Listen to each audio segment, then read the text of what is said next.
Hi there, my name is Amy and I'm from Duluth, Georgia, and welcome to our home.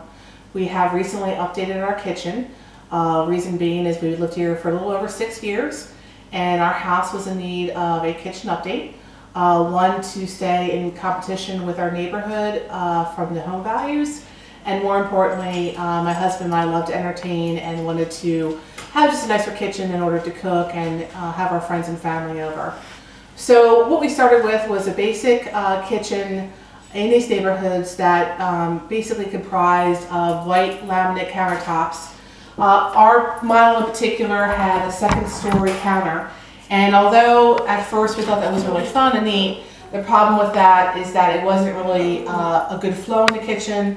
It was difficult to put out any type of food displays, and it just kind of cut off the communication with our friends and family.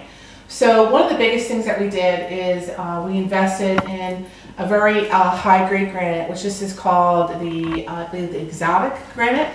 And this is probably the most favorite part of the kitchen update that we did. And hopefully you can see more detail in this, but it is absolutely gorgeous and it's actually like a piece of artwork.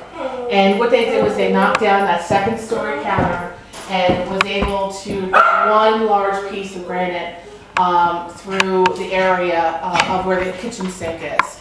That granite also extends to our desk area, our side cabinet area in the back, and then finally we have the island. And the nice thing about the island is that we ended up bumping out the square footage of the granite, so we ended up getting about 8 more inches of workspace.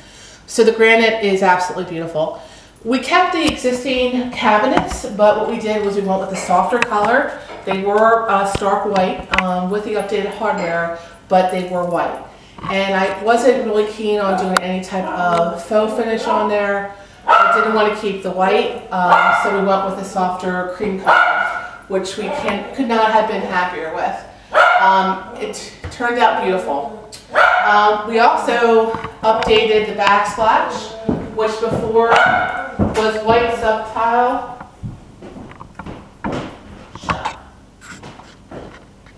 Which was a white subtile, and what we ended up doing was putting in more of a tumbled stone Venetian look, and I found these beautiful glass blocks that really add a very sophisticated, fun palette. Our whole idea with the kitchen is because we're casual people and we like a very comfortable home, we wanted to keep the kitchen very neutral and just focus on some of the details such as the granite and keep everything else pretty straightforward, simple, not too much splash. We did end up doing a different contrast color of our island, which is more of a chocolate brown, which looks beautiful, you know, next to the cream color of the cabinets, and then of course our beautiful granite and backsplash. One thing that DNA had suggested that we do that turned out to be so lovely was this part of the kitchen that you enter from the living room. We used to just have a white-green wall that didn't have any interest whatsoever. It was basically looking like just a regular wall that you have on you know, in your house with some white support for the prior counter. What the team at DNA did was they actually built this, or fabricated it per se, to look like cabinetry. So when you now look into the kitchen, you see this beautiful rich brown, what appears to be cabinets that tie into the actual island itself. So that really made a huge difference on the overall appearance of the kitchen. Also, we had the walls painted. Prior, it was a green that was very popular about 6 or 7 years ago, and still is popular in a lot of homes. But again, we wanted to go with a neutral palette. So we had the walls painted kind of a khaki color that is a little bit darker contrast to the cabinets. Lighting was a huge deal for me. One, we used to have a large fluorescent fixture above the island, and it was about as ugly could get. I wanted to take a sledgehammer to that, which I enjoy doing. So DNA ended up taking out that fluorescent lighting and not only putting the pendant lighting above the island, but also installing 5 can lights around the surround of the kitchen, which is really important because although that fluorescent fixture threw some good light off in the center of the kitchen, we had a lot of dark spots throughout. And having this can lighting really is very helpful when it comes to, you know, finding things in a pantry or in your cabinets, or just having an overall nice glow. The can lighting also has a dimmer switch in it, which again is really nice if we just want to turn off that center island switch, just have the under cabinet lighting and then the can lighting that's been dimmed.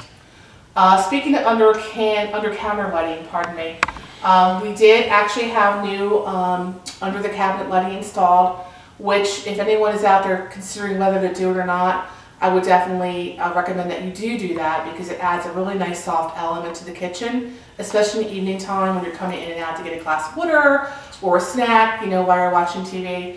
It just adds a nice soft lighting in the kitchen to make it easy to get around. We installed the new light fixture above the island, which DNA has a designer that you can utilize at a very reasonable cost. And she actually helped pick out that fixture. I told her the kind of idea that I wanted to do. I wanted the drum shade. I wanted a little different contrast to add a little pop in the kitchen. And she did a wonderful job finding that light fixture for me, and it turned out great. She also was able to help kind of narrow down the color samples of the kitchen, which, you know, if you make a wrong decision on your paint, of course, paint is easy to fix, but, you know, you don't want to go into a project with the wrong colors. You want the right colors. So it was great bouncing off ideas with her and, you know, putting that together. Finally, we did appliances. So the biggest one that we did was the double oven that we have right here. Prior to having the double oven, we had a single oven with a microwave above it, and it was working beautifully. I mean, we had no issues with any of our appliances prior to that. But the problem was what we cook a lot and we entertain a lot, and we wanted to have a double oven in order to facilitate, you know, more cooking and not having to, you know, fight over who gets the time in the oven and who doesn't. So we did invest some money in this double oven, and what I was so impressed with this whole process, which there were so many areas I was so happy with, was that I actually did the measurements of the oven, and that was a big mistake because when we came to install the oven didn't fit. So there was a little panic, you know, running through my system, but DNA just got into problem solving mode, and what they ended up doing was actually rebuilding the entire inside of the cabinet. You can't tell, it's seamless to anybody who walks in here, but because of the high level of carpentry skills, they were able to shift into a problem solving gear, get the carpenter back in here, retrofitted that cabinet, and the oven went in beautifully. Well, we solved that problem. Then we moved to the next problem, which was I again did the measurements of the actual microwave. And what I didn't take into consideration was the actual length, or height rather, of the microwave oven. And what ended up happening was if we installed it based on the original cabinets, the microwave would have been probably 2 or 3 inches below the bottom of our cabinets, which would have really prohibited us from cooking with large pots and would be a fire issue. So now I'm panicking again because we have this beautiful cabinet up here, and of course I'm under a pretty tight budget.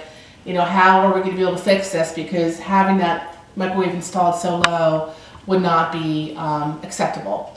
Again, DNA got into problem solving mode and ended up tearing out the center cabinet of the 4-cabinet area and buying a smaller cabinet to fit above it so that the microwave could fit right in and then offer the appropriate amount of area for cooking.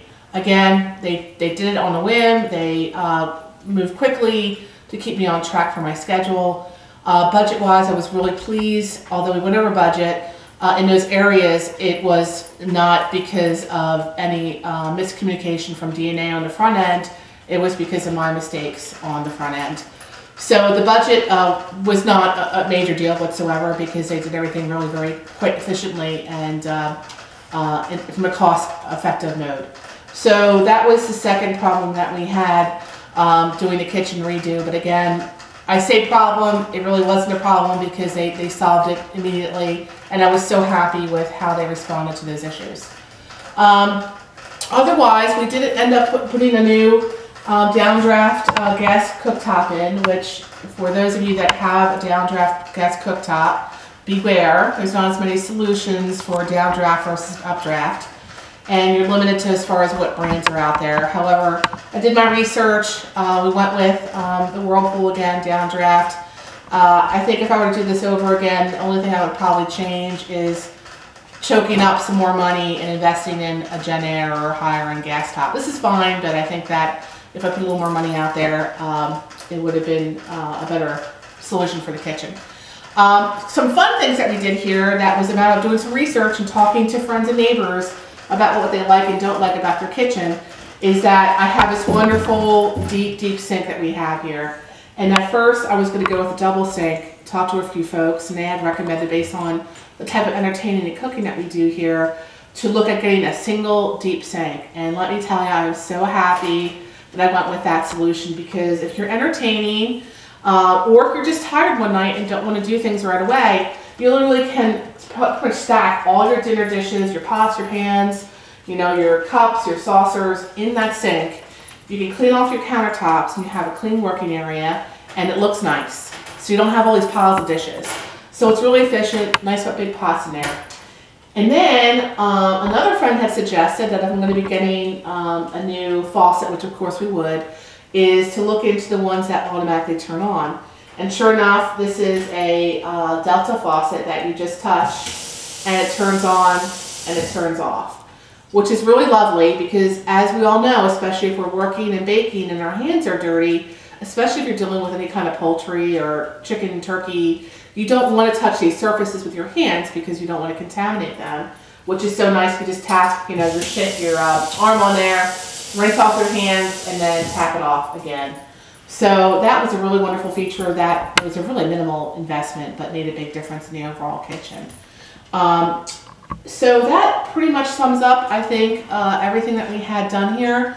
I think, to talk specifically with DNA, I'm a very particular person. I'm in the kind of business that I deal with contractors all the time, and you know, you always have to have a high precision of, you know, both accuracy with your estimates as well as quality of work. And I was very concerned about what kind of subs were going to be used, and the insurance aspect, the professional level, being alone in my home without my husband or I here, being around our pets. I mean, there are a lot of elements that we're all concerned about when it comes to a contractor.